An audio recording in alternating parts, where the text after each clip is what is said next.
Hello traders, and welcome back to another edition of Hotspots, where we talk about the high-impact news events that are coming our way very soon.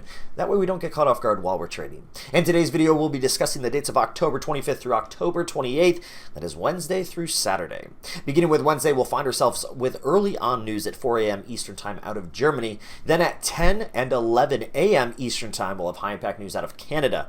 Then as we work into the evening hours at 4:35, yes, it's an odd time, p.m. Eastern Time, we have high-impact news out of the US, and again at 6 p.m. Eastern Time, but this time out of Australia. As we work our way into Thursday, we'll find ourselves with news at 8:15, 8:30, and 8:45 a.m. respectively out of both the US and Europe.